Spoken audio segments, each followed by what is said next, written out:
Dobar dan, dobrodošli na Serbian News, kanal srpske dijaspore.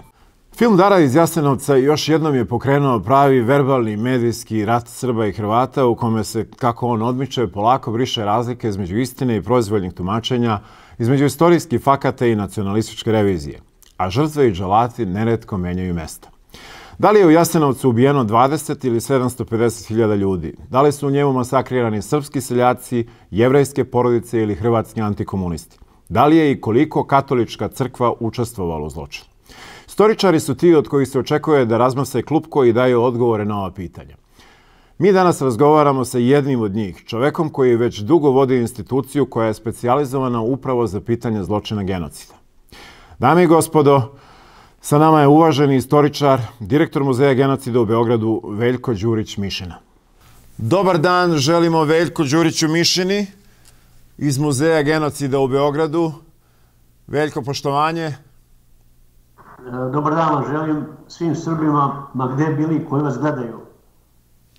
Moje ime je Veljko Đurić Mišina, ja sam istoričar po struci, nekadašnji profesor univerziteta u Prištini, momentalno direktor Muzeja žrtava genocida u Beogradu, jedinstvena institucija na prostorima bivše Jugoslavije i ovom delu Evrope, koja se bavi tragedijom Srba i ostalih naroda na teritoriji bivše Jugoslavije u 20. veku, znači u ratovima Balkanskom, Prvom svjetskom ratu, Drugom svjetskom ratu, ratovima raspada Jugoslavije i NATO bombardovanju Srbije 1999. godine. Imam dobro iskustvo za svoje godine, poznajem dobro historiografiju, arhivistiku, muzeologiju, bibliotekarstvo, filmsku priču. Veljko, jedna od, ako ne i najveća tragedija koja se desila na tim našim prostorima je svakako logor Jasenovac. A danas je priča o Jasenovcu ponovo aktualizovana zahvaljujući filmu Dara iz Jasenovca. Međutim, film je od prvog dana i pre premijere bio poprište sukoba na internetu, na društvenim mrežama, u medijima. S jedne strane se apsolutno negira ili se umanjuju dimenzije tog zločina, a sa druge se potencira beskrupuloznost s kojim su ustaše u tim zloglasnim logorima na teritoriju Nezavisne države Hrvatske sprovodile genocid nad Srbima. Kako vi kao istoričar gledate na ovo što se dešava u posljednje vreme, na tu polemiku koja se vodi vezano za Jasenovac? Da bi započeli priču o filmu ili uopšte o Jasenovcu, Nezavisnoj državi Hrvatskoj, trebalo bi znati nekoliko činjenica koje su veoma bitne za razumevanje. U jugoslovenskoj historiografiji koja bi trebalo da ima među Srbima od 1945. do danas je jedan jedini doktorat, doktorska disertacija urađena na temu Nezavisne države Hrvatske, to je Radomir Bulatović. Postoji sijaset članaka o Jasenovcu napisano na svetskim jezicima, oko 3.500 naslova, znači da se zna o toj temi. U institutima, bilo kom institutu u Beogradu, u Banja Luci, na Palamu, Novom Sadu, Nišu, ne postoji striktno izučavanje Nezavisne države Hrvatske. Jasenovac je sporedna tema. U institutima ista priča u srpskim naučnim institucijama. Znači, ne postoje planovi državni, nacionalni, stručni i naučni projekti u istraživanju velikih stradanja. Jedina institucija države Srbije koja s tim bavi jeste Muzej žrtava genocida. Ali, naše snage su toliko male, nas ima 11 zaposlenih, od toga ovog momenta 3 doktora nauka, 4 je doktoranata, očekuje nas Staro sajmište, memorializacija Starog sajmište. Uradili smo koliko smo mogli, imamo, ajde da kažem, solidnu podršku države, ali nije to. Ako želimo da se merimo sa svetskim institucijama kao što je ova institucija, recimo Jad Vašem u Jerusalimu, koji ima 830 zaposlenih i koji se već 60 godina pravi, a uzgled da vam kažem, imamo odlične kontakte i recimo konkretno u startu odmah, zašto ekipa koja se bavila filmom, produkcijom filma nije, imali smo kontakte, bili smo u saradnji nekakvoj, nije pitala da im pomogne da mi napravimo projekciju prvog filma u Jerusalimu u Jad Vašemu. Druga priča bi se pričala po celom svetu, no nikad nije kasno. Da li vas je iko kontaktirao iz produkcije filma vezano za ono što se dešavalo u Jasenovcu? Ja sam gledao samo delove filma. Moji saradnici su gledali u Gračanici na Kosovu kada je bila premijera, kada je bila nedelju dana prikazivanja filma. Učestvovao su u nekim emisijama, ne bih želeo unapred ništa da govorim dok ne pogledam ceo film do kraja. Ja vas pitam da li vas je neko kontaktirao iz produkcije filma, od ljudi koji su pravili taj film? Kontaktirali su na početku presnimanja, dao sam neke sugestije, ponudio saradnju, molio da dobijem scenarij imajući svoje iskustvo u radu na filmu, da bi predupredio neke greške koje će se desiti, no, bilo pa prošlo. Znači, kontaktirali su se. Drugi primjer kontakata, kad su Hrvati radili ovaj film, Dana Budisavljević, Dijane Budisavljević, njihovi saradnici su došli u muzej u Beograd, razgovarali, dobili informacije, dobili fotografije, dobili knjige iz mnogo toga. Ova ekipa nije uradila. Ne razumem zašto, niti znam zašto, niti sam zainteresovan da znam odgovore, ali mora da se shvati šta je ova institucija. Nema veze koliko je zaposlenih, nego šta ona vredi. Ako nas kontaktiraju Jevreji iz Kanade, Rusi iz Moskve, Jerusalima, iz Sarajeva, iz Moskve, muslimani iz Crne Gore i sve tako dalje, iz različitih kraja sveta, onda redno nas kontaktiraju iz Beograda. Nisam prepotentan kad ovo govorim, znam šta stoji iza mene i mojih saradnika, znam mogućnosti ovoga muzeja, znam šta treba uraditi. Znači, ako sam viđen među silnim ljudima u institucijama širom sveta i ako imam dobre kontakte s njima, zašto mi Srbi ne volimo da prvo pogledamo u svoje dvorište, da pitamo ima li neko od nas ko nešto zna? Naravno da ih ima. Ajde sitno samo stvar. Jedno malo pitanje pa da idemo u detalje filma. Da li je moguće da su u julu mesecu 1942. godine Ustaše nošle crne uniforme do kraja do grba zakopčane? Pa nisu, bili su košulja. Ili recimo, otkud na železničkim stanicama nemačke zastave? To su detalji koji razbijaju našu priču o filmu, prave mu greške. Vraćam se na film o Dani Budisavljević, njenom filmu o Dijani Budisavljević. Kada je država Hrvatska odlučila da taj film uđe u školski program za srednje škole u Hrvatskoj, onda su hrvatski istoričari uzeli da seciraju film, tražeći u njemu, što se kaže na narodski rečenom, dlaku jajetu. Ne onaj deo filma koji je bio igran, nego deo filma koji je bio dokumentarni. I tu su našli greške, rekli posle svega toga, da li je moguće da je vlada Hrvatska odlučila da ovaj film sa ovoliko grešaka pusti u školski program. Znači, još crnija će nam se stvar desiti kad ovaj film dođe do javnosti. Da razjasnim. Zato što su napravili neke, neko možda se brani umetnička sloboda. Slažem se, postoji umetnička sloboda, ali i ta sloboda ima granice. No, ono što je ključno u svemu tome, da ne idemo sad u startu negativne priče o filmu, jeste velika stvar. To je prvi put u istoriji kinematografije bivše Jugoslavije, evropskih nekih država, u kojima se ceo film vrti oko jedne devojčice koja ima 10 godina u njenoj neviđenoj borbi za sačuva život svom bratu, da produži se njihova porodica, da se sačuva njihovo pleme i koren. To je priča koja možda prođe na zapadu, to je priča koja će prići u tradicionalnoj Evropi i patrijarhalnoj Evropi i patrijarhalnoj Americi. To je priča koja će imati svoju publiku od Kine, Rusije do Amerike, znači preko Evrope. Moralo se samo jedna stvar malo bolje vratiti, a to je marketing i propaganda. Tu se slažem, apsolutno. Biće mnogo bolje kad se još pojavi film na slične teme. Znači, možemo da govorimo da nismo mogli da snimamo film u vreme Jugoslavije. Nije tačno, mogli da snimali su Kozaru, snimali su Devački most, snimali su Sutinsku Neretvu, snimali su još neke filme, Voždan Zafranović snimao Pad Italije. Znači, moglo se samo pitanje odnosa političke elite među srpskim narodom, da li je bio sposoban za takve neke projekte ili nije bio sposoban. Ubeđen sam da ni ova elita, sadašnja politička, nije daleko odmah o svemu tome. Ovo govori kao državni činovnik. Znači, znam šta govorim, znam šta se može uraditi, znam šta drugi rade. Ovdje nas politička elita huška na priču, vidi šta rade Hrvati, šta rade muslimani. Ne zanima me šta oni rade, pratim i znam u toku sam. Mene zanima šta moji rade.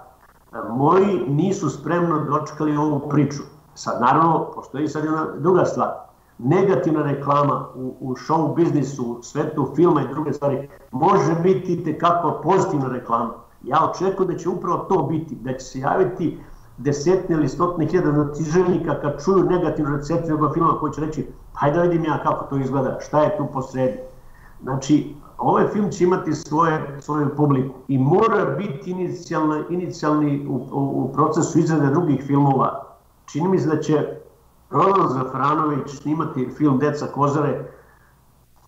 Bio sam s tim, znamo se, nadamo se da će konsultovati, ali pazite, da biste predupredili opet neke detalje morate pitati stručnjake. Ima kod nas ljudi koji znaju šta je fotografija, šta je film, šta je uniforma, šta je oružje, mnogo toga koji znamo. Sad, naravno, filmska industrija ima svoje profite i svoje zahteve. Ne voli baš druge ljudi iz drugih struka, jer sve može na Photoshopu, sve može u kameri, sve tako dalje.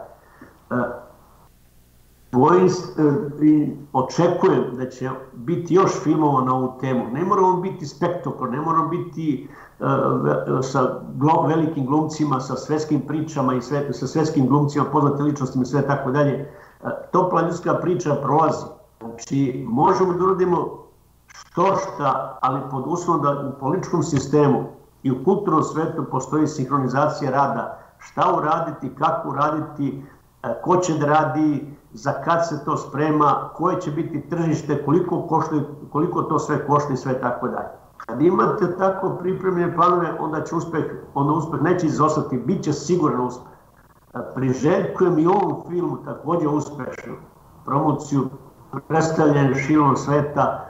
Želim mu sve najbolje kao običan Srbin i kao onaj Srbin koji previše zna. Upravo o toj temi, jer tvrdim da ovog momenta nema nas više među srpskim istoričarima 4-5 ukupno koji znaju dobro istoriju nezavisne države Hrvatske Drugog svjetskog rata. Znamo sitnice, detalje.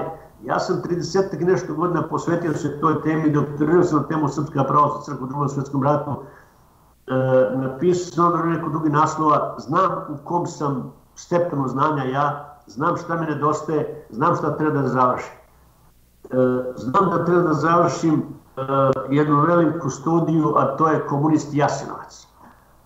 U toj studiji bit će posebna priča o brojevima žrtava u nezavisnoj državi Hrvatskoj Jasenovcu.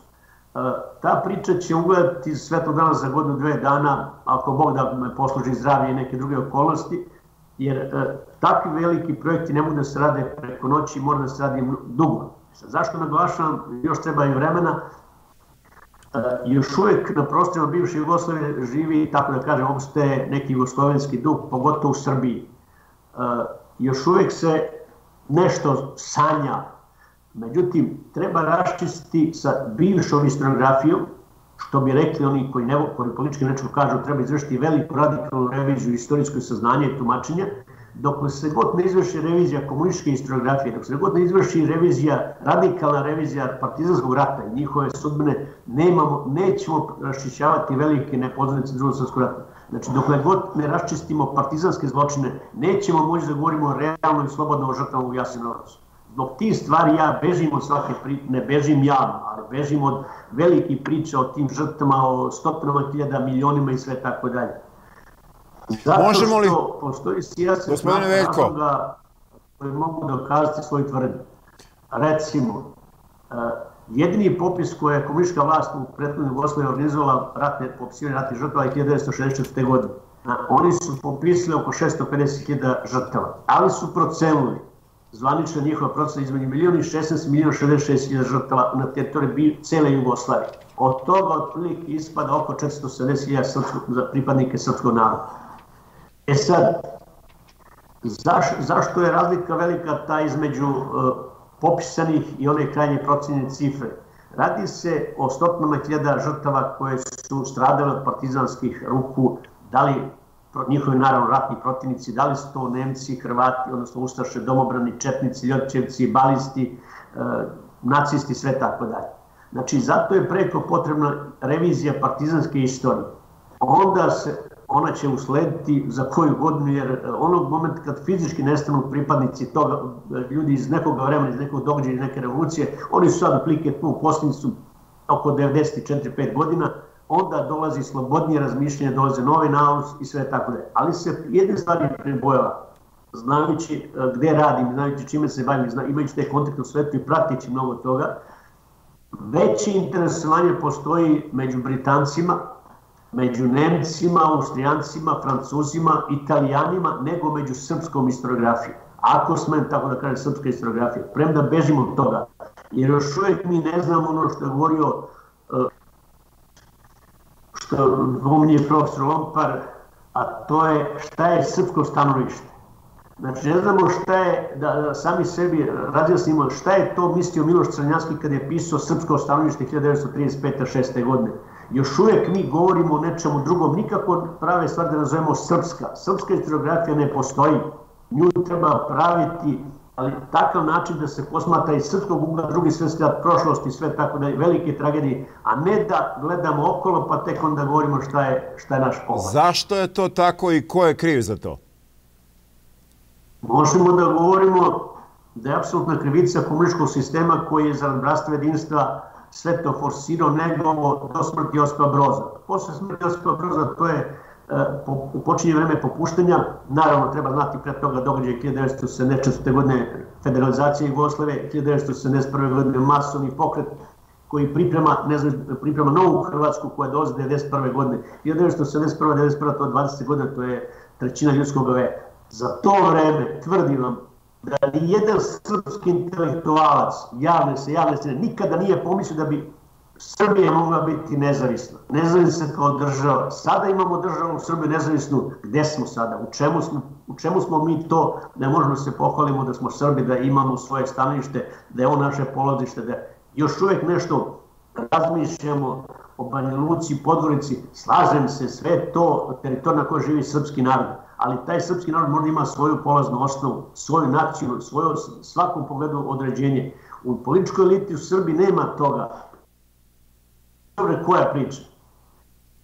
Znači, definitivno ne možemo da se vadimo na komuniste i na Jugoslaviju. Mi već preko 20 godina praktično imamo u neku ruku svoju državu, mada je to bila Savezna Republika Jugoslavija, pa Srbija i Crna Gora, a da bi tek 2006. godine praktično odcepljenjem Crne Gore Srbija dobila državu i status, ali u svakom slučaju ne može se reći da su nas komunisti sprečavali da u 20 i nekoliko godina snimimo film o Jasenovcu.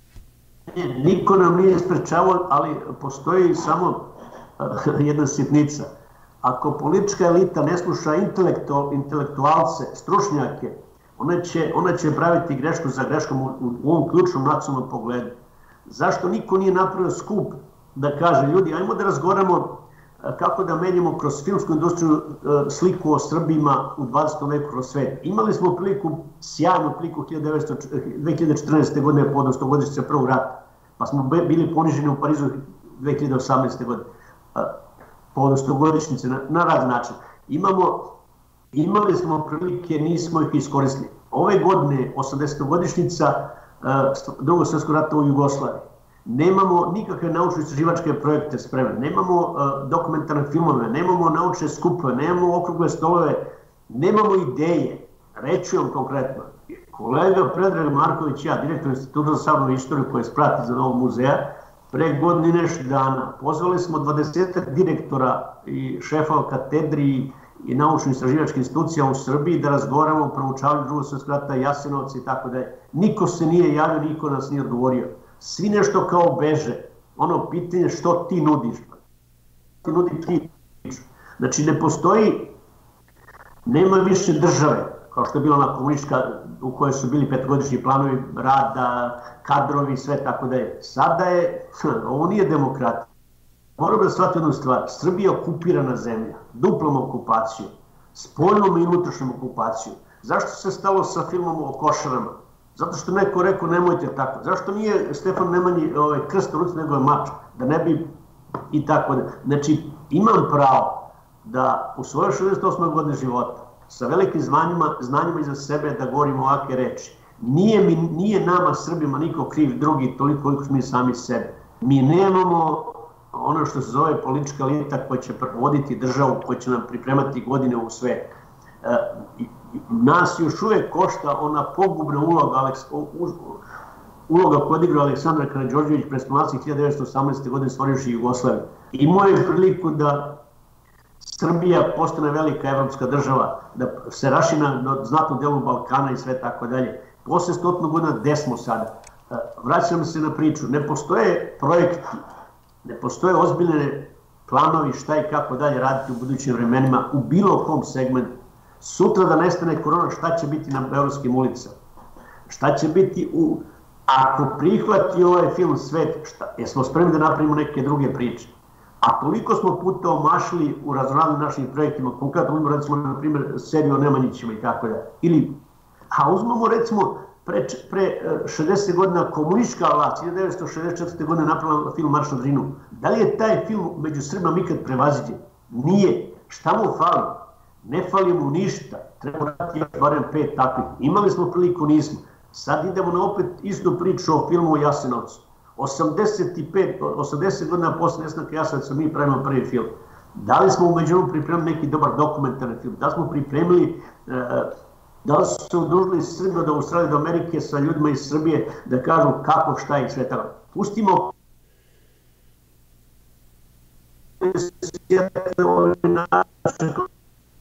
razgovaramo da je razlika između nas 6-7 hiljada kilometara. Znači, postoji priča. Evo reći vam konkretno. Moj muzej koji ja vodim, ja lično smo manje više svakoga 22. aprila u Jasenovcu.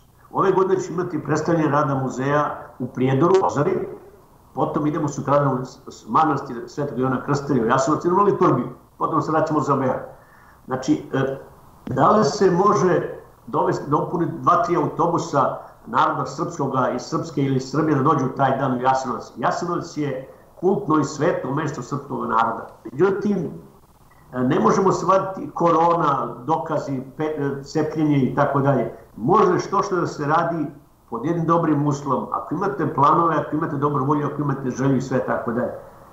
Ili 13. septembra na dan jasenovačkih mučenika dolaze Carigradski patrijarh, dolaze su ruski mitropoliti, arhijepiskopi, dolaze su grčki, dolaze su još neki drugi iz Aleksandrije i Saveznih koji sve crkava. Da li je predsjednik jedan Srbije bio u Jasenovcu? Nije. Komu brani? Pričamo o hrvatskoj postavi u muzeju u Jasenovcu, imamo staro sajmište, da li postoji tu memorijalni objekt? Ne. Šta nam brani Hrvati? Ne, ne brani. Znači, ali pazite, ove reči nisu politički podobne, nisu politički korektne. Jer, što se mene lično tiče, ne bojim se, meni je ostalo 6 meseci do kraja mandata. Znači, sad, naravno, ostavljaju druge stvari. I za sebe ću ostaviti velike tragove. I zato imam prave nove reči. Da li ko zna u srpskom svetu da sam jedini ja pisao scenarij od 4 epizode za film o Jasenovcu, koji će imati oko 250 minuta. Znači, tako, 3,5 sata. Da sam ga radio 3 godine. Sad... Gde je završio taj scenarij na kraju? Sad vam pokažem, malo da se hvala. Pazite, ovo je film koji je muzej uradio u produkciji, to je koncentracioni logor Zemun, odnosno Staro sajmište. Ekipa koja određuje televizijski program u Radio televiziji Srbije je oduševljena bila interno sa filmom, već je krenula priprema za film za emitovanje, stiže na ređini sa strane, kaže, pa on govori, kaže, previše pozitivno Milanu Nediću. A šta sam trebao da ocenim tu priču? Kao Nedić je kriv za Staro sajmište, nema veze Nedić sa Starim sajmištem, Nedić je u Srbiji, ovo je teritorija nezavisne države Hrvatske. Sad, naravno, ovaj film sam radio u koprodukciji sa nekoliko institucija, nabavio materijala, znam gde što ima, kupovao po Zagrebu od fotografija do filmoma, našao ovde u određenim institucijama kulture, kinoteci, filmskim novostima, znam gde šta ima, znam ko je u svetu napisao koju knjigu. Muzej raspolaže sa 7.000 naslova, od toga otprilike 2.500 drugi svetski rat i tako da. Znači, ostaje samo da mi neko mogu, pošto se zna u nekim našim krugovima ko šta radi, ko se čime bavi, među režiserima, među montažerima, ostaje samo pitanje da se ljudi usaglase, da se okupe, da se udruže, da rešavaju takve probleme, ali sad imate posebnu priču među Srbima. Ja se izvinjavam, da li je film o kome govorite prikazan negde? Ne, nije prikazan, bit će prikazan, deo filma će biti prikazan 22. aprila u samom manastiru Svetog Ivana Krstitelja u Jasenovcu. Biće tamo. Očekujem da će Televizija Republike Srpske ga prikazati 21. ili 10. aprila ili 10. travnja, kako se to kaže. Da li ste tražili neku pomoć od Republike Srbije i njenih institucija u smislu promocije tog filma? Da li oni znaju da vi radite taj film? Da ste ga uradili? Naravno znam, zato što su saradnici u ovoj moje ekipe, saradnici iz Radio televizije Srbije, režiseri, snimatelji, montažeri i tako da. Znači, to se zna šta ko radi. zna čovjek iz kinoteke, zna čovjek iz filmske novosti, zna iz arhiva Hrvatske, iz povijesnog arhiva Hrvatske, zna iz Jasenovca. Nije to samo stvar, znači ne radim samo ja film, ja svoje znanje pretačem u film koji će trajati toliko, ali među nama opet nema saradnje, znači među nama. Niko vam se nije javio u smislu da vam ponudi pomoć u promociji filma, možda da se on i pre 22. aprila emituje negde u Srbiji, da se poradi na njegovoj distribuciji? Evo ovako, onda bolje stvar već, pošto dajete šlagvort ideju, da se čujemo za recimo nekih 15 dana, da napravimo neku malu emisiju, ja ću vam pripremiti 10-15 minuta delova toga filma, da vidite o čemu sad, da vidite kako je to urađeno. Vrlo rado ćemo to prikazati. Znači, dobit ćete da vi puštite prvo, naravno, a celina filma o tom, znate, ovo je robe, ovo je tržište. 3 godine se mora nadoknaditi trošak muzeju, njegovim saradnicima, ekipi, prijatelja, troškovi koji koštaju, kupovina materijala, putovanja, hoteli, sve tako. Znači, nije to sporno. U ostalom, Ministarstvo kulture Srbije je dalo određen novac za ovaj film i on je ušao u projekte pre 2 godine. Ali zbog ove situacije, ove pandemije, svetske, film nije mogao biti završen. Znate kako, prošle godine nas trojice nismo mogli sesti u studio zato što imate preporuku lekarskog tima, imate preporuku vlade, nemojte 2, nemojte 3, onda strah među ljudima koji je neviđen, pa sam imao u svojim saradnicima, u njihovim porodicama, ljudi koji su zaraženi koronom, to je već. I zato je film usporio, ali dobro, pruža se sada prilika 22. aprila ili 10. aprila da se premijerno prikaže. Vi ćete dobiti ekskluzivno pravo 10-15 minuta da prikažete neke segmente iz različitih delova. Biće nam zadovoljstvo. Zašto 4 epizode? Pitate, naravno vi zašto 3 sata i tako dalje. Ne možete ispričati priču o Jasenovcu ako ne ispričate priču o Drugom svjetskom ratu, o nacizmu, o Evropi, o ustaškoj organizaciji, o hrvatskom narodu, o katoličkoj crkvi, odnosu prema srpskom narodu, zakonodavstvu, ustaškom pokretu i sijasi drugih stvari. Recimo, 4. epizoda govori o igri brojeva. U njoj su sabrani otprilike najvrednije oni naslovi u svetskoj historiografiji koji govore o broju žrtava u Jasenovcu. Da li je to Aleksandar Korb, da li je to McCormick, da li je to ovdašnji istoričari i tako. Svi su u jednom mestu u kome sam želeo da pokaže da je svaka priča o broju žrtava u Jasenovcu bez naučnih utemeljnih dokaza, a dokazi se mogu naučnih procena, na osnovu popisa, na osnovu sijase toga, može se doći do približne cifre stradalnika. Koja je približna cifra stradalih?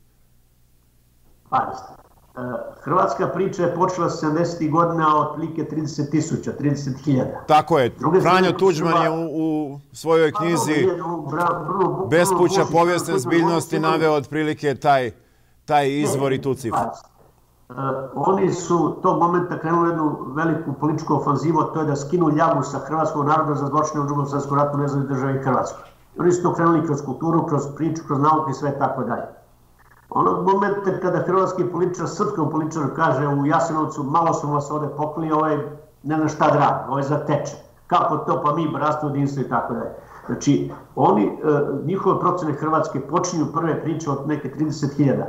Zato što je Franjo Tuđman jednog momenta bio sa župnikom koji je služio nekada u Jasenovcu. On je umro je 2000 neke godine u Nemačkoj, našao je u njega, došao je do njega i s njim je razgovarao tu temu. Ovaj mu je rekao, Juraj Pašić mu ime, kao svešteniku katoličkom, on je bio zaklati ustaša 45. godine, otišao je s ustašama u Nemačku i tako dalje.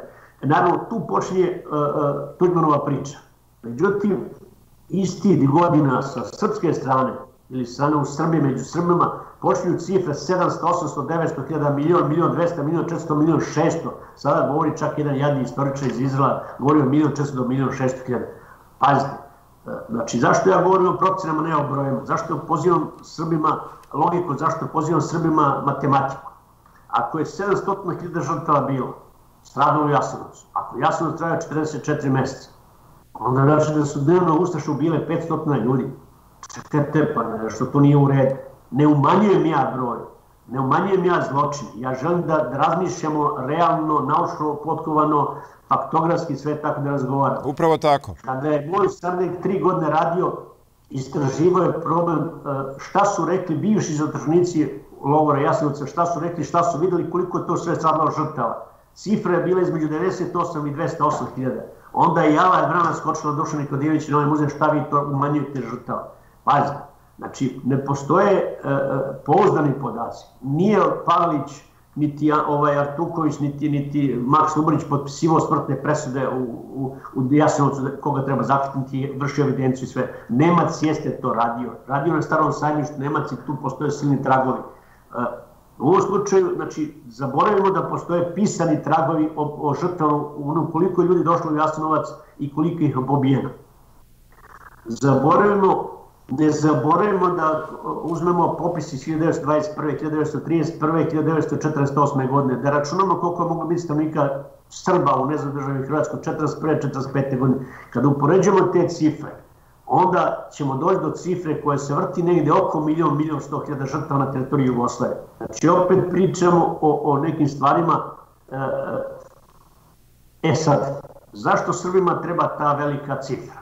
Zar je, recimo, primjer radi, ovih 83.145 koji ima u svojim bazama podataka Muzej Jasenovac, da li je to malo? Od toga otprilike 90 i nešto posto srpskih žrtava. Da li je ta cifra na jednom mestu malo? Srbima je malo što.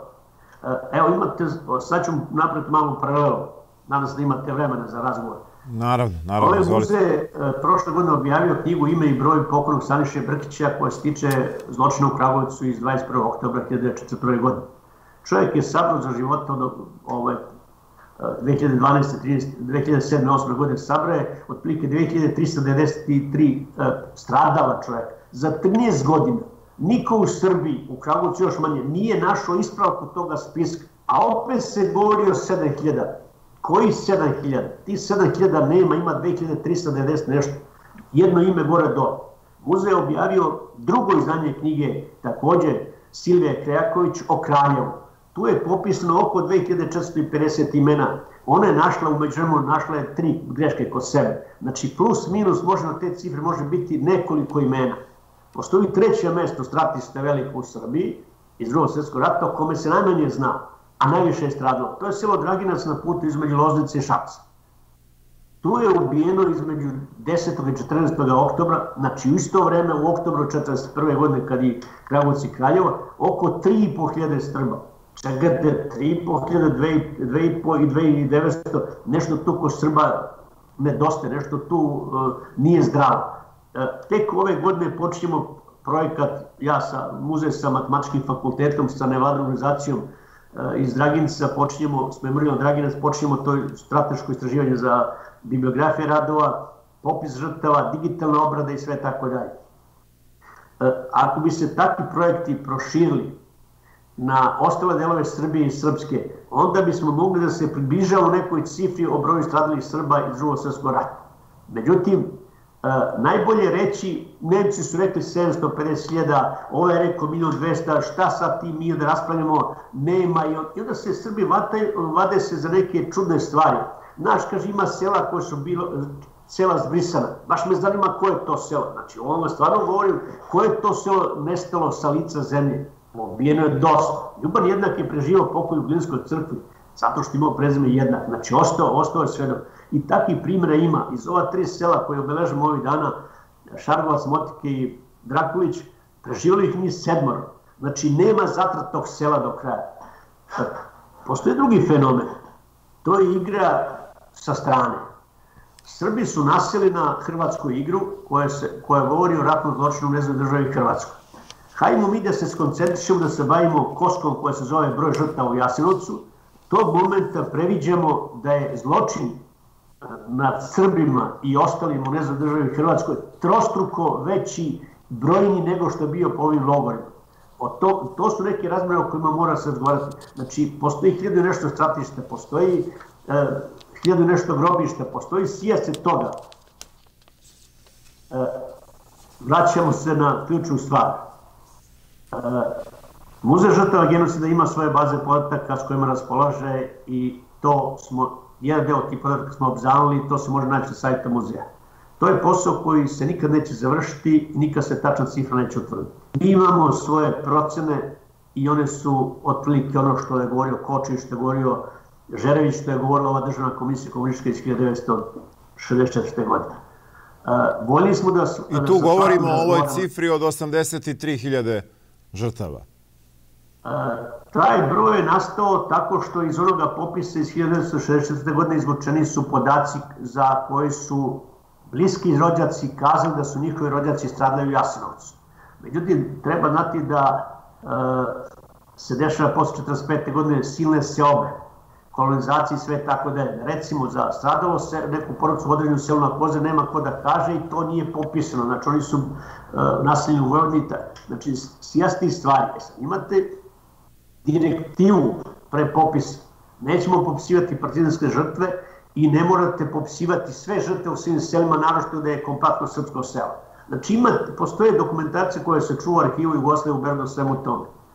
Ta cifra 83.145 imena je donja granica koju je prihvatila hrvatska nauka. Znači, nema više 30.000, 40, 50, 60.000. Donja granica za njih je otprilike, kako oni kažu na osnovu tih 83.000, otprilike 110-120.000. Prvo da se zapitamo da li je to malo na jednom mestu, a onda da kažem, da konstatujemo da to nije konačna cifra, da je cifra mnogo veća. Koliko veća, to je stvar matematike. Znači... Kolike su šanse da mi danas, 75-6 godina posle proboja preživjelih logoraša iz Jasenovca, dobijemo egzaktne podatke o broju stradalih tamo? Taj broj se nikada neće moći utvrditi. Moći će se doći otprilike do nekoliko desetina plus minus gore dole. Nikako drugačije, ne može konkretnije. Prošle 80 godina, kada je bilo vreme, vlast nije dozvoljavala, jer je vlast želela da se sve zaboravi u ime bratstva jedinstva, da se sakriju njihovi zločini, da se pojačaju druge strane. Nema žrtva ustaških ili hrvatskih, nego ima žrtve fašističkog terora. Pazite, fašizam je jedno, nacionalsocijalizam drugo. Nije zgodno govoriti nacističke žrtve zato što asocira nacionalsocijalizam, a socijalizam u Jugoslaviji uveden, znači nešto mi je to čudno, socijalizam, tako da. Ali ipak moram samo jednu stvar da vas prekinem i da vas podsjetim. Komunistička historiografija je govorila o 700 do 800.000 žrtava, znači... Ali nije uopšte, ali pazite, tačno je da je govorila, ali nije govorila o svojim zločinima. Tek kad je pre kojih 10 godina formirana komisija za partizanske zločine, komunističke zločine 1944-1945, kad se došlo do neke cifre 76.000 ubijenih na pravdi Boga bez suda i suđenja u Srbiji, onda se sad počinjete pitate njihovi zločini. Naravno, Hrvati su objavili zbornike dokumenta o partizanskim zločinima u Hercegovini, u Dalmaciji, u Hrvatskoj, Slavoniji, sve tako da. Šta čeka Srbija? Čekamo da nam neko naredi, da nam kaže, da nam dozvoli i tako dalje. Znači, opet se vraćamo na ono što sam govorio, bez radikalne revizije Drugog svjetskog rata u Jugoslaviji, bez revizije građanskog rata u Jugoslaviji, nema nam naprate ni u čemu. Malo pre ste pomenuli jedan detalj da je 90% žrtava u Jasenovcu da su bili Srbi. U ovih preostalih 10% ko spada? Spadaju Jevreji, Romi. Hrvati često spominju da su između ostalog u velikom broju u Jasenovcu stradali i hrvatski antikomunisti. Koliko je njih zaista bilo to? Ako idemo na konkretne brojeve, onda možemo da govorimo ovako. Prema nemačkim procenama, Srba u nezavisnoj državi Hrvatskoj bilo 1.848.000. Prema hrvatskim procenama bilo 1.925.000. Znači, to negde Srpska crkva procenjivala na 2.200.000. Znači, uzmemo u crnu cifru 2 miliona. Ako je ubijeno 700.000 u Jasenovcu i 300.000 sa strane, znači ubijeni svaki drugi Srbi. Čekajte, koliko je popisano Srba 1948. godine. S druge strane, ustaški pokret je imao segment podrške u Hrvatskoj seljačkoj stranci i pristanicima te Hrvatske seljačke stranci. Znači, postoji jedan deo Hrvata, stanovnika Hrvatske, koji se protivi i suprotstavljaju se ustaškoj politici i oni su na taj način bili politički neprijatelji. I oni su bili deportovani u logore, bili su suđeni, presuđeni. Ne treba zaboraviti, ne kažem ništa vredno, ali to je, zna se da je nekoliko desetina ustaša zbog zločina u Jasenovcu i drugi zločina streljeni u sred Jasenovca, za primjera. Ali to ne briše, to ne govori ništa, ne umanje njihov zločin u svemu to. Procenjuje se da je Jevreja bilo na teritoriju nezavisne države Hrvatske 1941. da ih je bilo oko 30.000. Znači, možda se govori da ih je stradalo oko 20.000 od Jadovnog, Paga, Gospića, Jasenovca, Bročica, Krapije, Đakova i sve tako dalje. Procenjuje se da je Roma, Cigana bilo oko 30.000. Sad imate sad tu nijanse i dileme. Apsolutna većina stradalih Roma, odnosno Cigana, su pravoslavne veroispovesti. I onda možda se govori o nekoliko hiljada Roma koji su stradali u Jasenovcu, popisani su kao Srbi zbog srpskog imena Jovan Živković. Dvojice su se spasli aprila 1945. godine. Jedan je bio Rom, drugi je bio Srbi. Obojice su bili pravoslavci. Znači, ja sam to tek pred 2-3 godine sam sebi razjasnio da su dvojice bili ljudi istog imena i prezimena. Razlika samo u srednjem slovu. Jedan je bio tu iz Banata, drugi je bio iz okoline Jasenovca. Znači, ni tu taj podatak nije pouzdan. Neosporno da je i Ante Pavelić o svom rođendanu pomilovao zatočenike u Jasenovcu. Skoro me pita naš kolega Rus, istoričar, on je našao neki spisak o nekih 200 i nešto Hrvata koje je Pavelić pomilovao i 5-6 Srba. Pita me da li je to, pa rekao, jeste. Pa kaže, on je samo pomilovao Hrvate, ali vi posle 80 godina, kad idete taj dokument, onda ćete vi zaključiti, pa čekajte, u Jasenovcu samo bili Hrvati, apsolutno većina. Znači, bez objavljivanja zbornika, kao što radio svojevremeno Anton Miletić, pukovnik u penziji, načelnik bivšeg nekadašnjeg Vojno-istorijskog instituta, koji je sabrao svoja dokumenta u 4 knjige o Jasenovcu, svetski poznate, priznate i sve tako dalje. Sad imate problem arhivske građe koje se čuva u srpskim arhivima po Srbiji koje nije dostupno. Mene konkretno interese, lično me interese, krenuo sam jedan projekat u okviru Muzeja žrtava genocida, to je sudbina dece iz Nezavisne države Hrvatske i sudbina dece iz Jasenovca.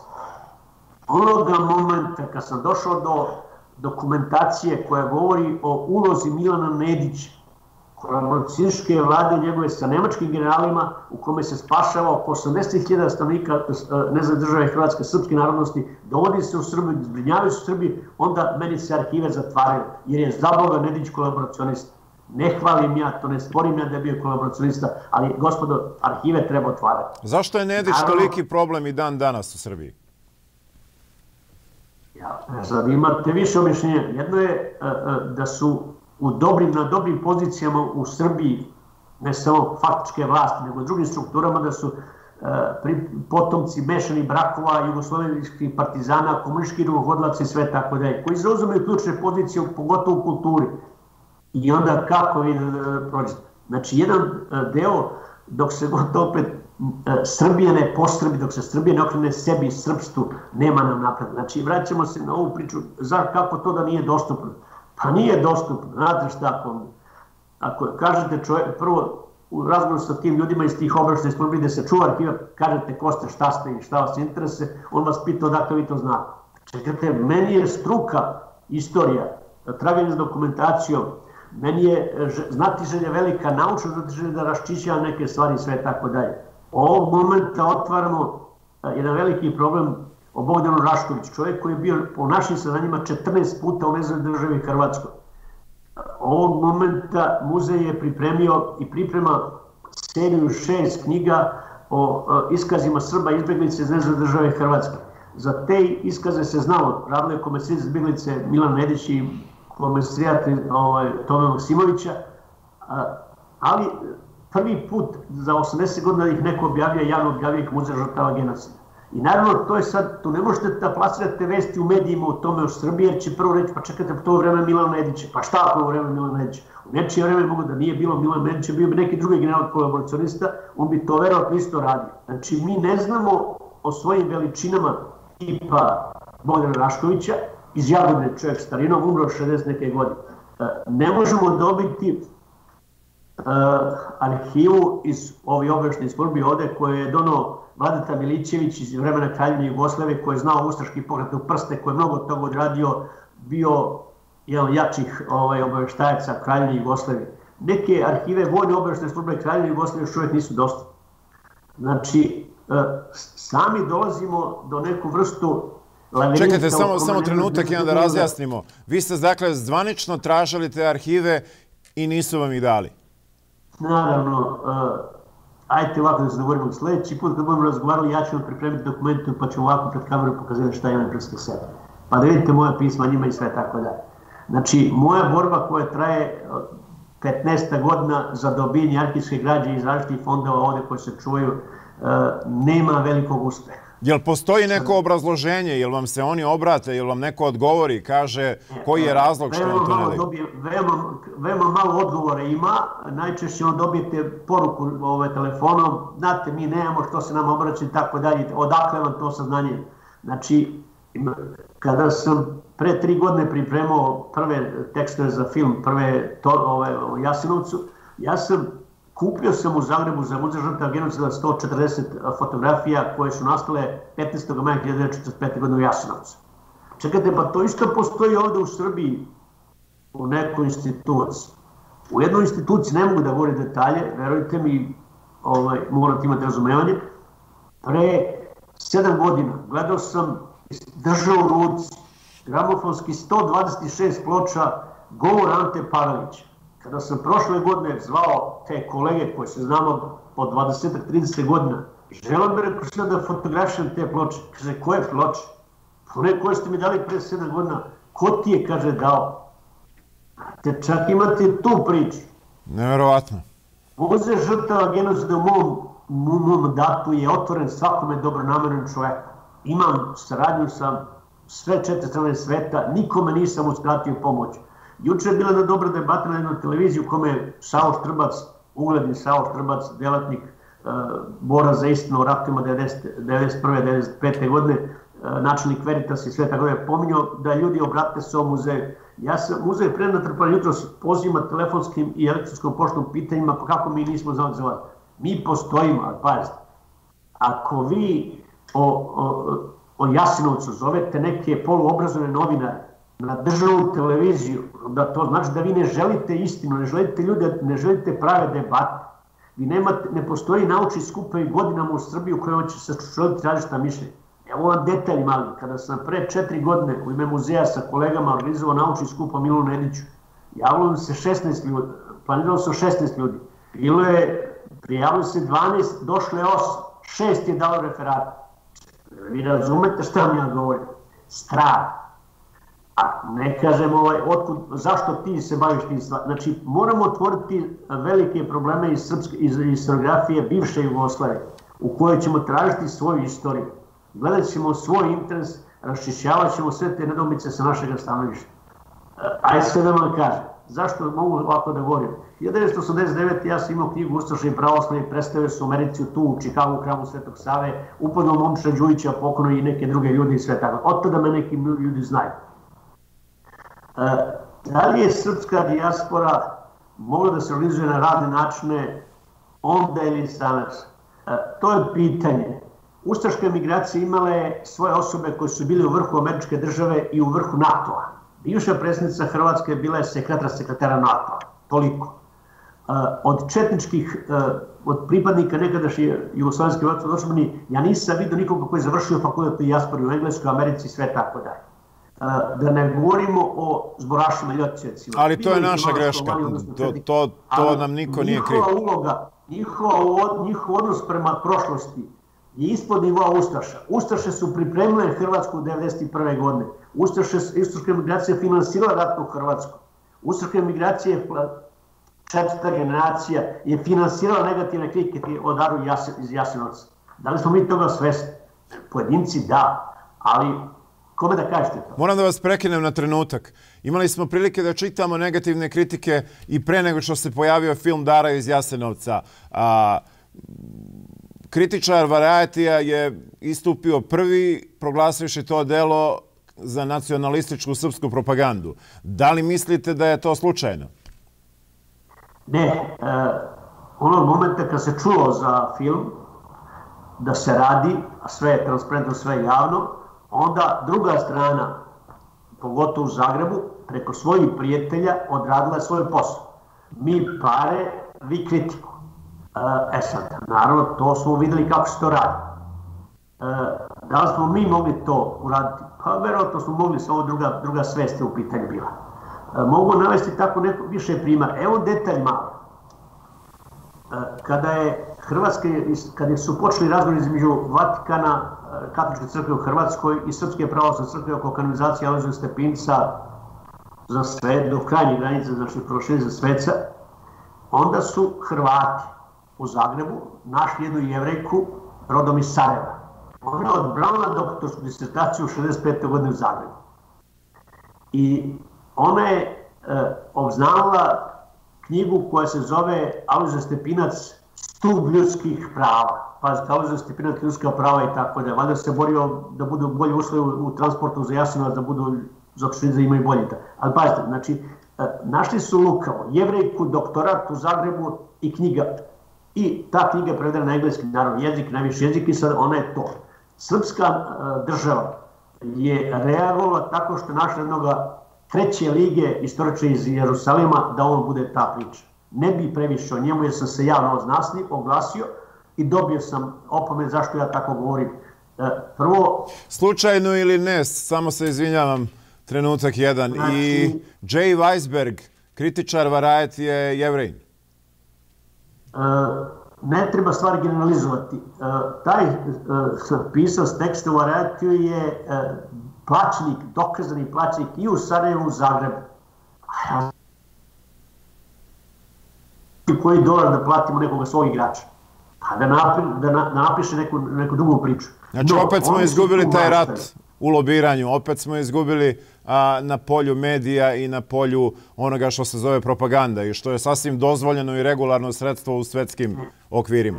Nije sporno da jedna država finansira film iz budžeta svoje države, nije sporno da film tretira njenu istoriju, nije mnogo toga sporno, ali ako znate i sami radite u sistemu novinarskom, znate i sami da u tom poslu ništa nije sprečeno, ništa se ne može sprečiti, sve je dozvoljeno, ne postoje granice. Postoji samo interes i postoje novac, lova, što bi rekli klinci. U ovom slučaju, ovome čovjeku koji je već godinama plaćenik hrvatsko-muslimanski, njemu to nije bilo problem da on to potpiše. To je debela lova. Imate ovdje jasne drugi primjer, ajte da kažem kontra primjer ovaj. Mislite da je ona žena koja je propagirala ovdje NATO u Srbiji, da je za jeftino dobila pecivo ruski Sputnik protiv korone.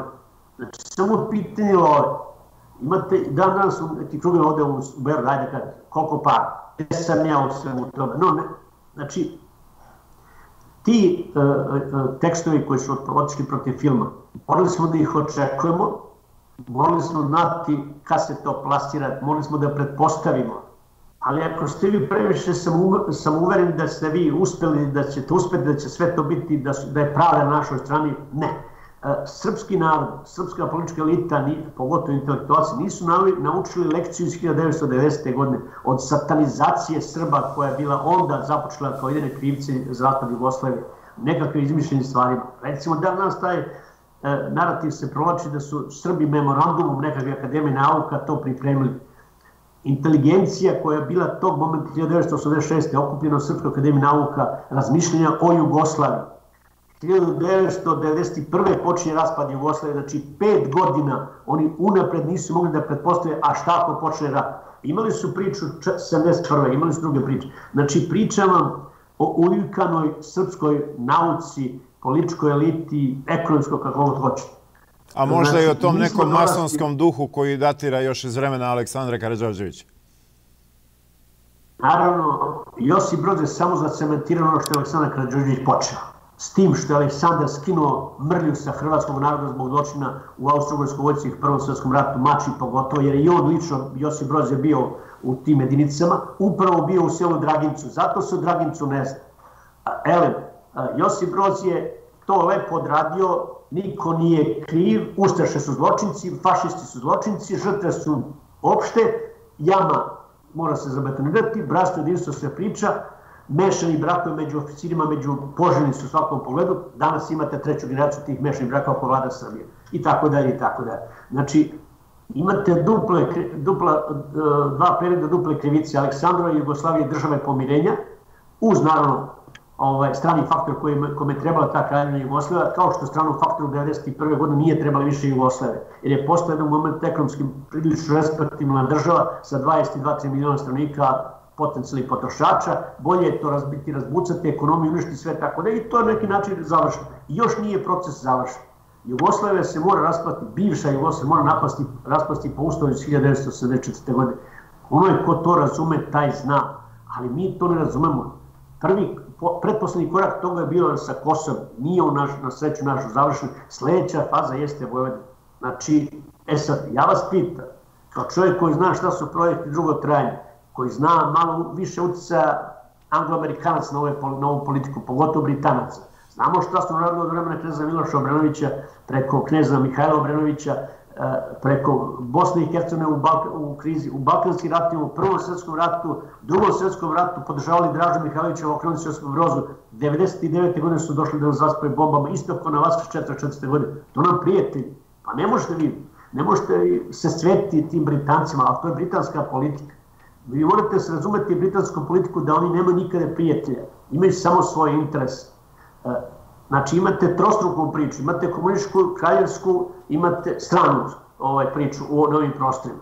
Sve se to reflektuje na film, na nauku, na život, na ovo, na vakcinu, na ko će da kupi preduzeće u Srbiji, sve tako dalje i tako dalje. Znači ne bih želeo da ulazim sad u priču političku, jer je ovo zloupotreba historiografije, ipak da se zadržimo na ovu priču o filmu NDH, Jasenovac i sve tako dalje. Zamolit ću vas za trenutak, prikazat ću vam jedan videoklip, jednu video anketu, pa ćemo je prokomentarisati zajedno. Veljko, nećete je vidjeti, to je ono što sam vam poslao u mailu, a pretpostavljam da ste vidjeli, to je ona anketa koja je rađena u Zagrebu. Televizija Republike Srpske, to je snimila pre 3-4 godine Televizija Republike Srpske u Zagrebu. Tako je. Sad ću ja da nastavim emisiju tako što ću vas pitati šta mislite o toj anketi. Veljko, vidjeli ste anketu, kako je vi komentarišete? Šta nam ona govori? Govori o posebnim prosvetnim programa koji se sprovode od 1945. godine u Republici Hrvatskoj. Nastavljeni su u okviru, znači u komunističkoj Jugoslaviji i nastavljeni su radikalno posle osamostaljenja Hrvatske 1991. godine. Znači sasvim druga priča o prošlosti, sasvim drugo tumačenje prošlosti koje je nesporno. Kod njih je sve to stavljeno pod znak pitanja. Imate dve opcije. Mi podcenjujemo Rimokatoličku crkvu, njenu ulogu na Balkanu kroz Hrvatsku, kroz hrvatski narod.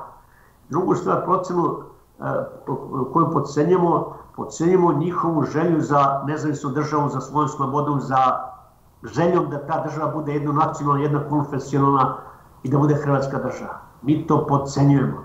Oni su to dokazali 1941. i 1991. godine. Ne treba se čuti ovim anketama. Njihov školski program je problem Evropske zajednice, jer oni su deo Evropske zajednice. Ne može biti to problem Beograda. Mi smo tu nemoćni. Ako nama fali da mi razrešamo neke svoje dileme, svaki Hrvat zna gde je grob Ante Pavelića. Koliko Srba zna gde je grob Draže Mihajlovića, primjera? Ne zna ni jedan. Znači zna, ima još dvojica, trojica, živi su, koji znaju tu priču. Mislite na policajce i na ove koji su učestvovali u likvidaciji? Da. Odnosno oni koji su čuvari dokumentacije, koji su dobili dokumenta 1945. godine. Evo, a već kada govorim dokumenta 1945. godine, kada su Brdani ušli u Zagreb i kada su dočepali arhiva ključnih i na Kaptolu, Stepinca i sve tako dalje, i zlata i mnogo toga, onda je veliki deo tog materijala završio u Berodu, jer je u Berodu bila centrala, odnosno federacija, glavni grad. Evo recimo u tom kontekstu napravili su fotografije dnevnika Alojzija Stepinca, nadbiskupa Zagrebačkog, što su 5 knjiga. Po logici ondašnje obaveštajne službe, ta knjiga je morala biti umnožena u 10 primjeraka. 2 idu u Berlin, jedan ide Srbiji, drugi ide Saveznu federaciju. Ja tražim godinama da vidimo taj primjerak. Molio sam čovjeka koji imao čin pukovnika državne dužnosti bivše Jugoslavije, sad je u penziju veliko, jedan koji će biti veoma respektivan istraživač, bavi se različite stvari, ne želim da ga pominjem. Kada je on išao sa legitimacijom da traži to, kaže, odakle to nama? Ne znamo mi šta ima. Znači, ja opet pričam o svojima, ne pričam o njima. Nedavno je otkupljeno u Novom Sadu jedan fond nemačkih dokumenta iz 1941. godine koji je govorio o Gudovcu, selo koje je postradalo otprilike oko 185 stanovnika, 3 svenika i tako dalje, u kome se Nemci prvi put zgrozili nad hrvatskim ustaškim zločinima, pobili su i komšije, znači niko sa strane i tako dalje. Ta dokumenta nisu viđena 70 godina. Znači, postoje dokumenta u arhivima kod pojedinaca, kod tih ljudi koji kriju tajne. Ovaj čovjek koga ja znam ima 93 godine sada, on je pripadao, pošto je član Knoja, Korpus Narodne odbrane Jugoslavije 1940. godine, kad ima 16 godina, taj mi je rekao, dođi na rakiju, ali nemoj da me pitaš za grob Milana Nedića. Znači, voliš sve da od mene čuješ, a o tome ne možemo da razgovaramo. Ja sam položio zavet svoje države. Znam čovjeka koji je bio 85. moje godine, 86. godina moje, koji je bio radio u arhivu Savjetnog državne bezbednosti Jugoslavije. Sedimo, pijemo rakiju srpski, kako drugačiji. Daj mi rekao arhivu. Koju, kaže arhivu? Pa to što si znao kad si došao u penziju. Kad ti znao da sam ja položio zavet čutanja.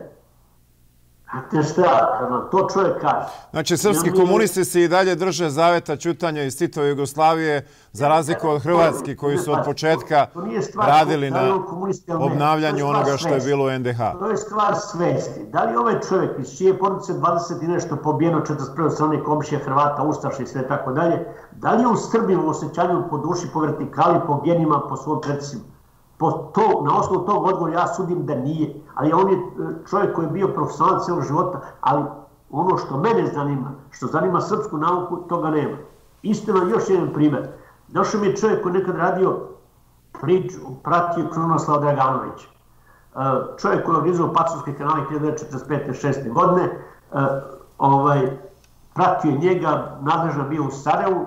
Kažem, eto, ja sam bio taj i ta, moje ime to i to, dobro, sedao kod mene u muzeju kancelariji, pričali smo o neke druge stvari, jeste pratili crkvu, jeste, jeste pratili Morati, jesam, jeste pratili Draganović, jeste, imao sam o njemu, kaže, cijel orman materijal i tako, jeste donali nešto iza sebe, kad ste dolazili iz Sarajeva 92. godine, niste ništa. Ja sam tog momenta, verujte mi, nije lepo što pričam, poludeo sam. Rekao sam, prijatelji, o čemu nas dvojica više ima da razgovaramo. Sad da vam kažem. Tu arhivu koja se nalazi u Savezu DB-u, nekadašnjem u Srbiji, ja sam kupio ovdje na Beogradskog crvenom tržištu dokumenta i u pripremi je knjiga o Krunoslavu Draganoviću njegove stvari. Znači, može se doći do arhivne razne načine. Onaj za koga znate da ima, on ne zna. Onaj za koga znate da zna, on ima zavet ćutanja. I kad dođete u sijaset ovakvih reči, prilika, rečenica, činjenica, kada vam govori ovako iz glave, onda ću vas sigurno slugati svim što oni znam. Ali sam ja u svemu tome najtužniji, jer ja mnogo toga neću uspjeti da završim, neću moći da uradim. Zato sam se posvetio finansiranju i forsiranju mlađih kadrova u ovom muzeju. Ja ovog momenta ponavljam opet imam 4 doktorante nauka, istorijske nauke. Zato što sve svoje karte bacam na mladost. Ali da je sreće da Muzej žrtava genocida ima bar 20 istraživača. Ne mora 830 kao ja vaša. Ne mora da ima. Malo pre ste načeli jednu značajnu temu, a to je uloga katoličke crkve u nezavisnoj državi Hrvatskoj. A da li mi na osnovu raspoloživih podataka možemo reći da su oni bili aktivni učesnici, saučesnici, navijači ili nemi posmatrači zločina koji su se tamo dešavali? Ako posmatramo aktivnosti katoličke crkve na Balkanu kao dugoročan proces koji traje 2 veka u kontinuitetu prema srpskom pravoslavlju na Balkanu, možemo da zaključimo da borba Vatikana nikad nije završena, mu je sada završena priča na Balkanu privremeno i da kreće dalje, a to je Ukrajina, to je Rusija. Jedan od projekata Rimokatoličke crkve krajem 19. veka bilo je stvaranje hrvatske nacije, hrvatske države i sve tako dalje. To je počelo sa Antom Starčevićem, sa njegovom ideologijom, starčevićanstvom, eskalirao je u Stašlukom 1941. godine. Postoji jedna vododelnica u tom projektu Rimokatoličke crkve prema Hrvatima, odnosno prema Balkanu. 1900. godine u Zagrebu je bio takozvani Svehrvatski katolički kongres u kojem je odlučeno da će u toku sljedećeg veka svi Hrvati biti katolici, a svi katolici Hrvati.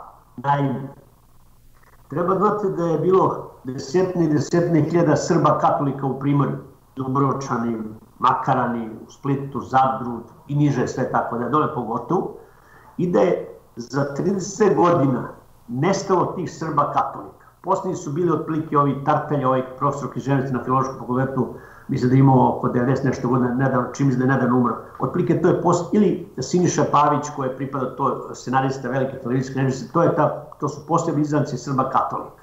Znači, srpstvo, katoličko srpstvo, prvo Aleksandar Karađorđević nije bio ljubitelj te priče, a onda je katolička crkva odradila, njihov vrhunac je bio uništenje tog srpskog pravoslavlja 1935. godine posle silnih akcija u Primorju, kad ih je bukvalno nestalo. Kao što je 1941. godine ustaški pokret se okomio na starokatolike u Hrvatskoj i oni su također završavali tekako u Jasenovcu. Znači, neosporno da je Kraljevina Srbija imala konkordat sa Vatikanom, neosporno da je Kraljevina Jugoslavija želela konkordat radi svetske prilike, neosporno da ga današnja Srbija mora imati. A sad pitanje je samo percepcije toga konkordata, kakav treba da se sačini, šta treba da štiti. Pregovori između Kraljevine Jugoslavije, odnosno Srba, Hrvata i Slovenaca Jugoslavije sa Vatikanom trajali su dobri 15 godina.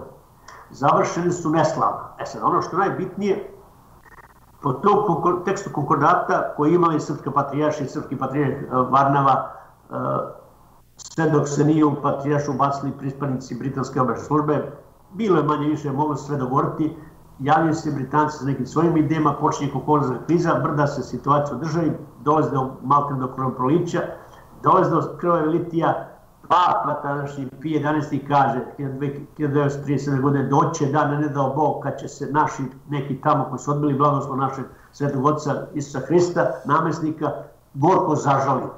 Znači on to jednoj rečenici prorekao šta će biti. Nesporno da je ustaška organizacija koja je počela 1929. 30. 31. se oformila i tako dalje, da je imala jaku podršku u katoličkim samostanima. Postoje čak indicije da Ante Pavelić iz Italije 34. 5. 6. godine dolazio oko Makarske u neke samostane. Kad se posmatra učešće rimokatoličkih sveštenika u ustaškim jedinicama, domovinskim jedinicama, treba neke stvari raščistiti. Alojzije Stepinac je bio vrhovni vojni vikar za katoličku crkvu, za katolike u vojsci Kraljevine Jugoslavije. A on je isto vremeno kasnije bio i vrhovni vojni vikar za vojsku nezavisne države Hrvatske. On je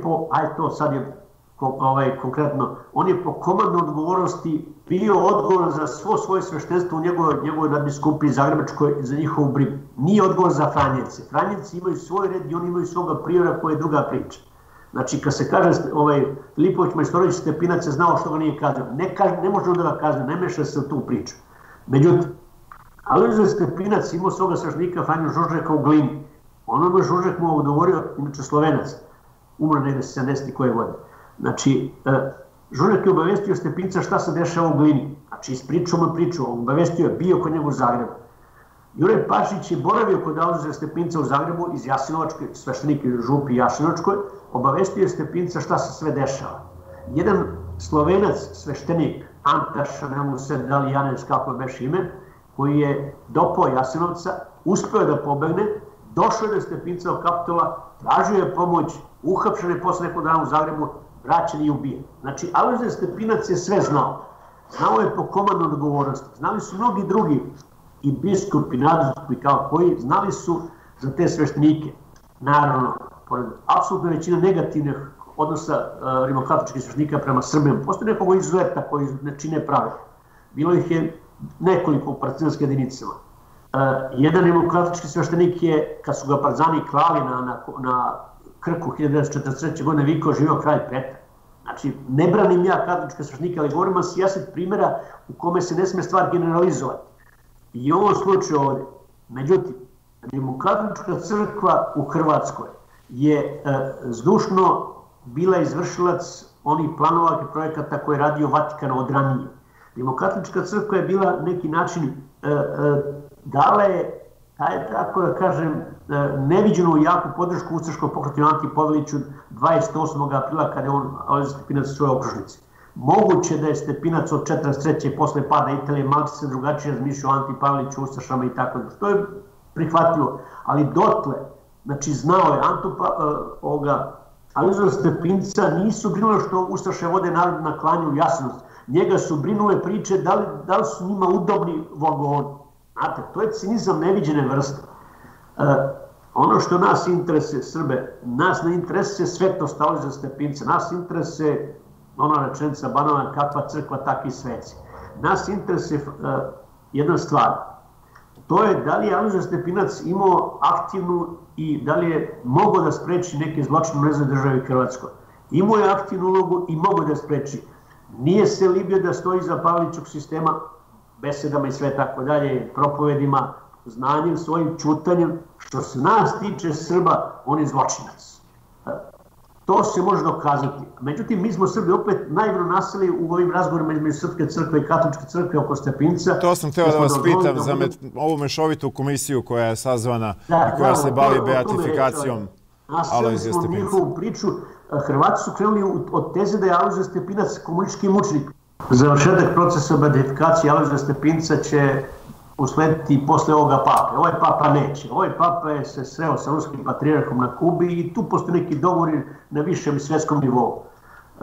Ovaj papa dolazi iz Južne Amerike koja nije nacistička, koja nije znala što je nacizam, naravno znali su što je nacizam, ali tek posle drugog svjetskog rata. Znači on je iz nekog drugog miljeja, njemu je 83-4 godine i druga priča.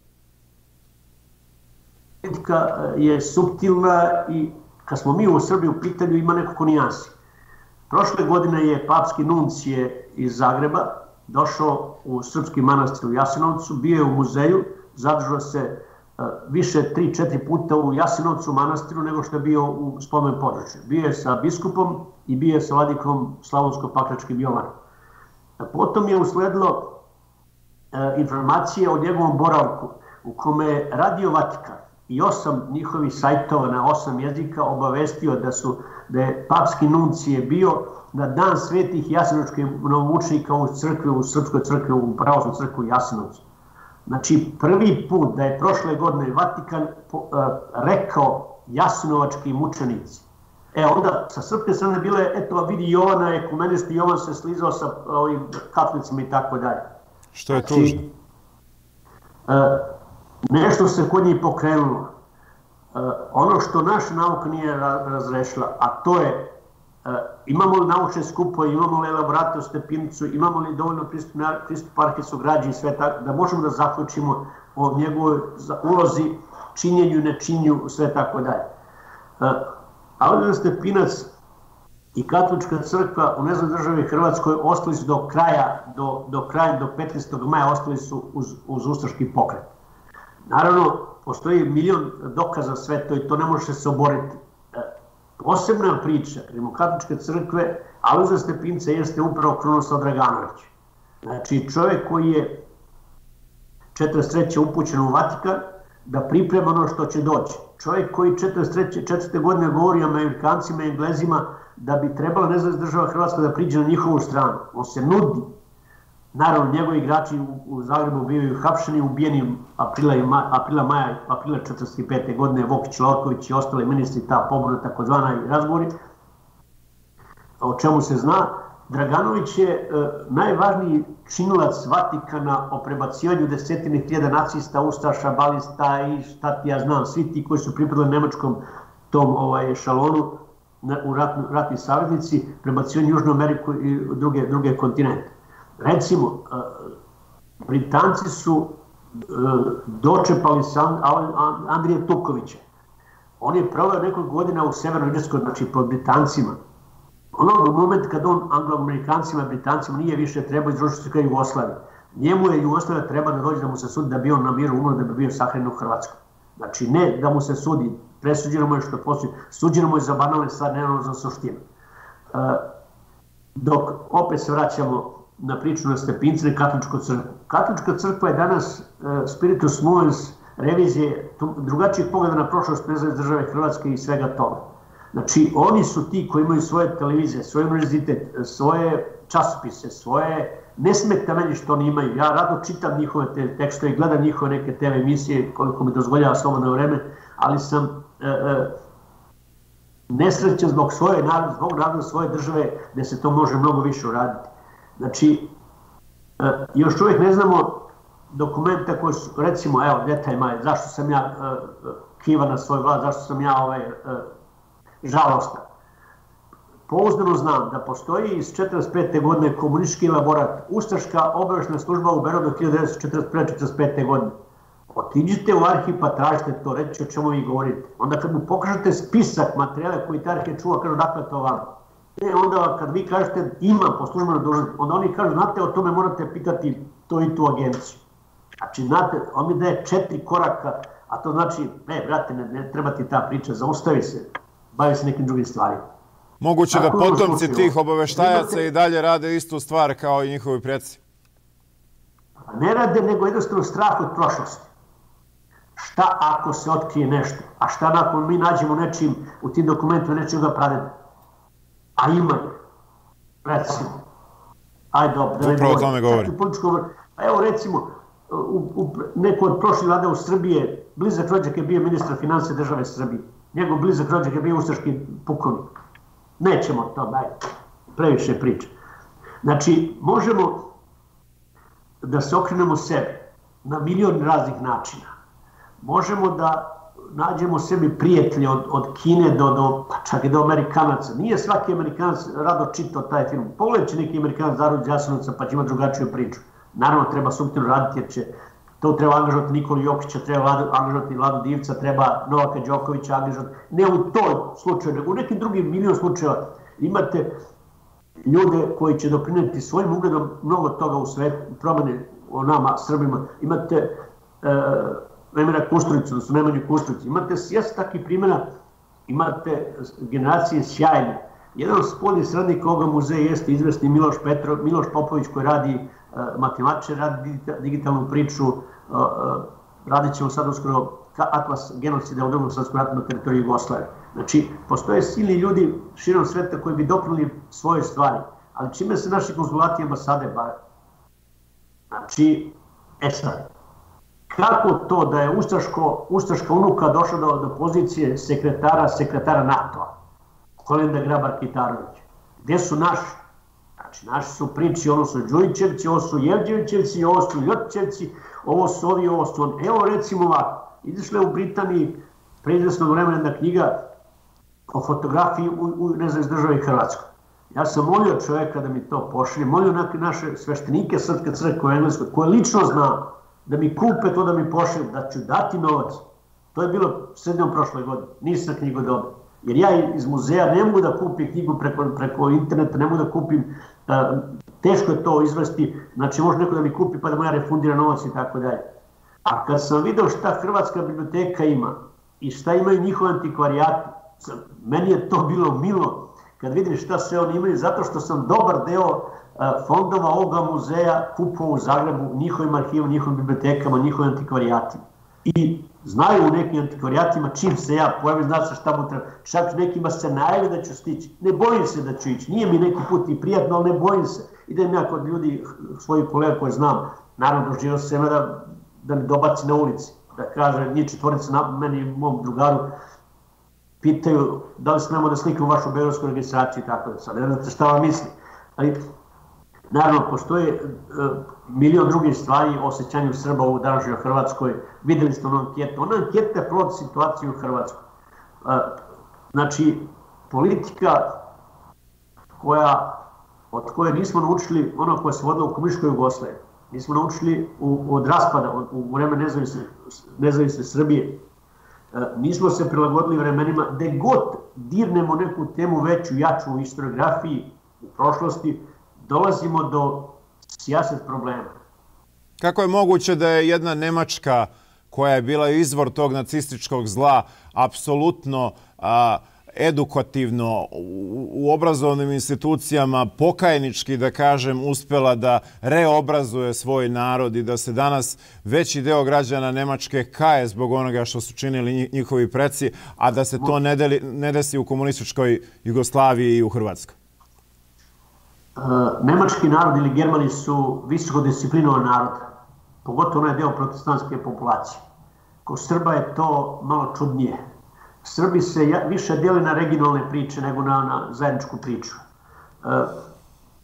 Nemačka politika je doživjela 45. godine krah, ali ona završila neke svoje istorijske misije, pogotovo prema Jevrejima. 4,5 miliona Jevreja minus nemačka politika i tako dalje. Naravno, nemačka disciplina je, na sjajne primjere možete da učimo. Pričam je svojevremeno partizan koji je Simo Dubajić pokojni, kad su zarobili nemačke generale i nemačke divizije u Austriji 45. godine, da je nemački komandant, kad je čuo da je zarobljen, da je završena kapitulacija Nemačke, izašao ispred jedinice, rekao da je on kao komandant ne prihvata kapitulaciju i da mu jedino prestaje uzme pištolj i ubije se u glavu. Njegov zamjenik to radi tako. Onog momenta kad je Willy Brandt rekao što je rekao Varše, kada je klekao Auschwitzu, to je neki znak i tako da. Nemački narod je narod koga mi Srbi možemo da naučimo što. Ko Srba, taj problem je daleko izraženiji upravo zbog toga što nismo mogli da naturimo svoje mišljenje, nismo zauzeli dobre pozicije u Jugoslaviji, nismo ni mogli da zauzmemo posle 1945. godine, jer taj balast srpskog nacionalizma, balast srpskog šovinizma, stradanje drugih naroda u Kraljevini Jugoslaviji, od strane srpske vlasti, sve tako dalje. Što se tiče Hrvata, oni su imali više linije u Drugom svetskom ratu. Imali su najmanje 3 linije. Mačeka sa dobrim vezama sa Britancima, preko Šubašića, preko određenih ministara. Imali su Antu Pavelića sa Nemcima, Italijanima, Japancima, Rumunima, Bugarima i tako dalje. Imali su Josipa Broza, koji god da je prošao, bio je Hrvat. Josip Broz, nemamo potrebni da raspravljamo da li je bio Josip Broz ili je bio odavde ili ne. On je Josip Broz, ono što je on uradio za Hrvatsku, to je on uradio. Znači, preveo je Hrvatsku iz tabora gubitničkog naroda, zločinačkog naroda, iz tabora zločinaca, preveo je u tabor pobednika i to je sve Pacifiko i sve tako dalje. Znači, imate sledeći 50 godina zabrane priče o istoriji Drugog svjetskog rata, ono pravi način da ne smete čačkati previše, osim o ofanzivama, osim partizanskog pokreta i to je tako, ne možete govoriti druge stvari. Satanizacija srpskog naroda, izbor loših kadrova Srba u Zagrebu i sve to doprilo da su Hrvati mogli da 71. godine pripreme masovni pokret koji je razrešen 74. Ustavom, koji je završen 1991. godine pobunom, odnosno njihovim opredeljenjem pretvaranjem u nezavisnu državu. Znači, to je narod koji je u nekim stvarima disciplinovaniji od nas Srba. Oni znaju šta hoće, njihova elita zna šta hoće. Danas oni znaju da će katolička crkva ti pusti 3-4 čovjeka da oni pričaju, ja sam da pričaju sve tako da je. Jedan od njih najvećih zagovornika negacije Jasenovca jeste Srbin biološki podsvipa majica, Igor Vukić iz sela Donje Gradine. Znači, nije nimalo slučajno izabran. Nije nimalo slučajno izabran i Jevoj kada doktorira na temu Alojzija Stepinca. Raći oni, nije slučajno i košarkaš pre 30 godina rekao da on nije Srbin, da on Hrvat i tako da je. Nije slučajno da Hrvatska prisvaja Dražana Petrovića, košarkaša koji nije biološki po ocu ili još tamo neke. Naravno, sad to imate tu politiku. Šta je naše? Naše je sve što je političko u Hrvatskoj. Ja sam rođen u Hrvatskoj, ja sam rođen u Dalmaciji, ne u Hrvatskoj. Ja sam Srbin iz Dalmacije, ja sam Srbin Nikavac, ali ja nisam Hrvat, ni politički Hrvat nisam. Jer meni su se čitav jedan vek borili da velike svetske sile priznaju zločin i genocid koji su nad njima počinili Turci 1915. godine. Na kraju su to dočekali 2015. Šta Srbija treba da radi po tom pitanju? Da li je ovaj jedan film koji je snimljen dovoljan? Šta bi trebalo Srbija da uradi? Trebalo bi da uradi da formira jednu delegaciju stručnjaka koji će otići kod Jermena u njihovu državu. Da ode potom u njihove centre izvan njihove države, a to je Damask, to je Bliski istok, Jerusalim. Tamo postoje njihove jake institucije. U Damasku postoji muzej stradanja Jermena. On ima tamo svoga patrijarha koji je drugi po snazi u njihovoj državi. Direktor toga muzeja, istovremeno sveštenik Arhimandrit Husig, je bio pre 4 godine u ovom muzeju žrtava genocida, imali smo s njim jednu tribinu i tako dalje, razmenili smo iskustva i on nam je neke stvari rekao. Znači, druga delegacija koja treba da ode u Jerusalim, da ode u Yad Vashem, da vidi njihov sistem rada, da nauči od njih. Pa i među ostalog da nauči da kaže ovako, vi ste rekli, jevrejska nauka rekla je posle 1945. da je stradalo 6 miliona Jevreja i to je rečeno da je to svetinja, ne sme ih razdira. Vi ste popisali 4,5 miliona stradalnika, prvo malo li 4,5 miliona. Znači, oni lepo odgovaraju, taj broj nije konačan, on je donji, imamo 4,5 miliona imena.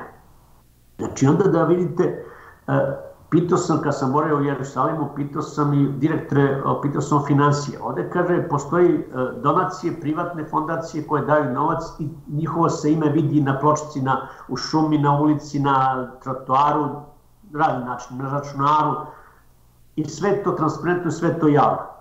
Naravno, ko hoće se bavi holokaustom i da ima sertifikat da zna da je prošlo znanje, mora otići u Jerusalim, odnosno u Yad Vashem. Gotovo svi zaposleni u ovom muzeju žrtava genocida prošli su te kurseve, naučne skupove i tako da je bila na čast da je naš savjetnik držao njima lekcije iz proučavanja holokausta. Vladika Jovan Ćurba, koji je magistrirao dole na njihovom univerzitetu, Jad Vašemu, odnosno drugom univerzitetu, je njihov đak i dobro i poznaje i objavio knjigu kako nije napisano na ovim prostorima. Historiografija o holokaustu u Jugoslaviji. Znači, da pošaljemo u te dve države, te velike institucije, da ih pitamo za savjet, da vidimo kako oni to rade. Da bi ja napravio, kao direktor muzeja žrtava genocida u Beogradu, da bi napravio 3D animaciju muzeja koji postoji, ja bih trebao da imam stalnu postavu. Ovaj muzej nema to pitanje razrešeno 25 godina. Znači, nije do mene što brete, ja imam želju, ali kada sam video postavku muzeja u Jerevanu, Stradalju Jermena, i kad sam video još neke njihove 3D animacije, znate, meni tu treba novac koji ja ne mogu da obezbedim u budžetu države Srbije, jer, znate, ima to milion razloga zašto i kako dalje.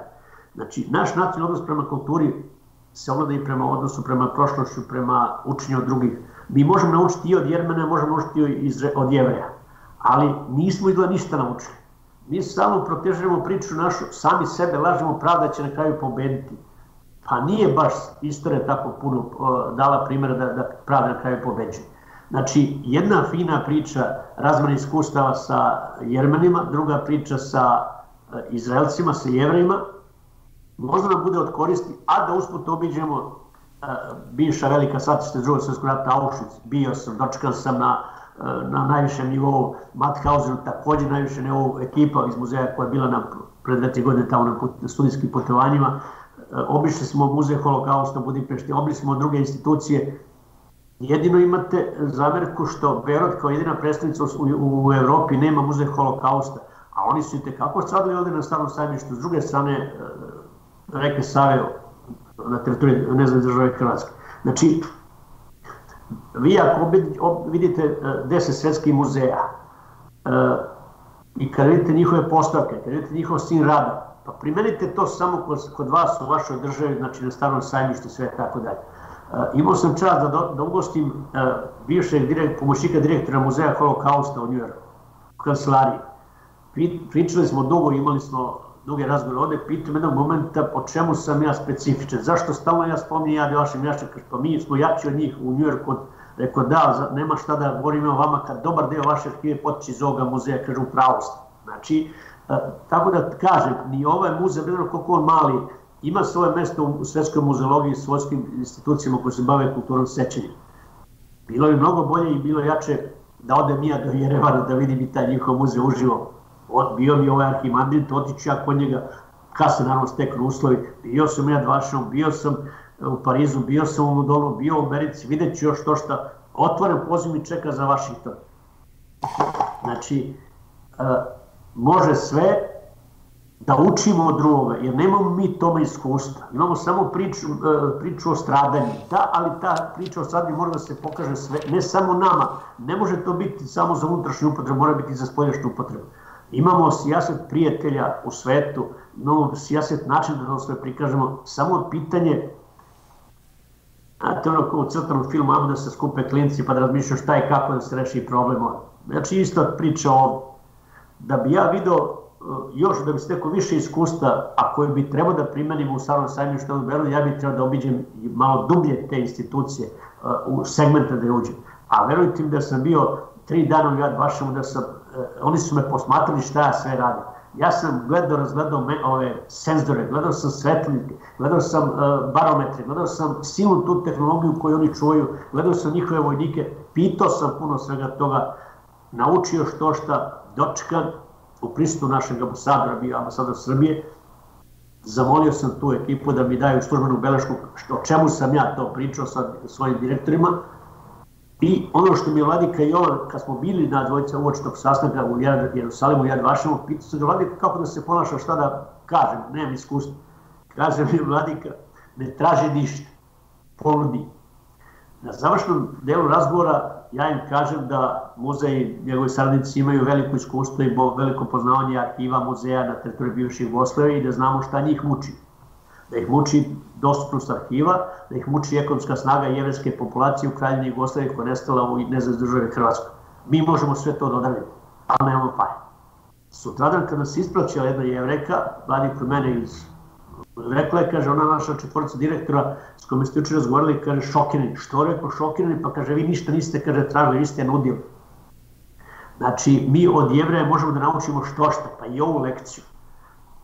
Zato sam ja doživao i radostan sam što se posle 2 godine mog boravka u Jerusalimu, muzeju se obraća Ministarstvo pravde Izraela za sudbene porodice jevrejske, Finci, Vidmani, Saravi i sve tako dalje. Znači, ova institucija može biti respektibilna jer sam ja kao direktor i moji saradnici naučili neke lekcije u Jerusalimu.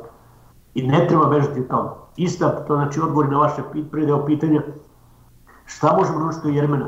Pa naučiti kako su oni posle 100 godina imali način kako su uspeli to da izbore. Evo vam konkretno, ako Skupština Republike Srpske donela deklaraciju o genocidu, treba je malo po savremenosti modifikovati, staviti je u naučne gabarite. Zašto Skupština Srbije ne donese sličnu deklaraciju? Šta je problem? Nemojte to da pominjete. Kakva deklaracija, šta će nam to, idemo u Evropu, ne možemo sve tako dalje i tako. Pa zbog tih priča je pre 3 godine zabranjena izložba u Srpskoj akademiji nauka u Beogradu, gde je muzej bio saorganizator, gde sam ja bio koautor, pokojni Dinko Davidov, akademik i ja, odnosno muzej akademije nauka. Zato što su bila nemački i hrvatski ambasador u akademiji nauka, rekli su šta će, vidite vi u Evropu, kakva je Jasenovac i sve tako da je. Znači pričamo nam. Možda će vamo i oni koji budu gledali ovaj intervju reći ovaj čovjek ima previše u sebi žuči. Možda ima. Ali verujte mi, ako ste na mesto koje ja imam i 30 godina se bavite nacionalnom istorijom i istorijom Srpske pravoslavne crkve, morate biti upućeni u mnoge detalje, mnoge tajne, mnoge zakulisane igre i mnogo toga i naravno da vam se javlja žuč. Ali žuč bi bilo mnogo manje kada biste poneki put mene konsultovali, ne mene, nego moje prijatelje, moje drugari i sve tako da. Ja ću vam reći, kad mi treba bilo šta u muzeju, ja zovem majstor. Treba da mi se rodi plakar za novu stvarnu knjige, ja zovem stolar. Treba da mi se postavi slika nova koju smo kupili ili dobro na poklon, ja zovem Ramadži, odnosno zovem da se tako resa da se to uradi. A ovde kod nas imate Srba, fenomen manje više, mnogi sve znaju, samo mi kažem temu i tako dalje. Medijski sistem u Srbiji je ispod nivoa medijskog sistema, da ne kažem, da ne pričam o drugim detaljima, da ne poredim. Htjeli, ne htjeli, moramo mnoge stvari da poredimo sebe sa komšijama, jer oni su u okruženju, mešani smo na razne načine. Ne možete vi odvojiti u Bosni ko je ko. Možete, ali možete sarađivati, ali morate od njih učiti. Hajdemo da naučimo velike stvari iz srpske tragedije, iz srpske istorije od naroda koji su još gore stradali od nas, Jermeni i Jevreji. Možemo da učimo na neke druge vremena. Ne možda će to uraditi neke nove generacije. Nama sledi, mojoj generaciji sledi polako nestanak, već je tu, ima nas učiteljama iz moje generacije, sledi nam svođenje računa porodičnog, naučnog, životnog i sve tako dalje. Neko će biti zadovoljan, neko neće. Ja mirno, pravo da vam kažem, mirno spavam. Moji poslovi su transparentni, muzej je transparentan, vi ste se javili, dogovorili smo se ovako, ne samo vi, dogovorit će se ja sa nekim drugim ljudima. Moji planovi su jasni, ja sam rekao da ću ja biti 13. septembra, da ću biti 22. aprila. Znači, ja ne tajim, ja vam kažem šta ću raditi 10. aprila, ako Bog da, naravno sve će biti u redu. Znači, ja znam svoje poslove, znam svoju struku, znam svoje obaveze, znam da ću za 10-15 dana kad me pozovete, kad se dogovorimo, da će se dobiti 10 minuta filmu, vidjet ćete segmente koji nikada sad niko nije vidio. Znači, ja mogu da kažem, ja sam zadovoljan s tim što sam uradio.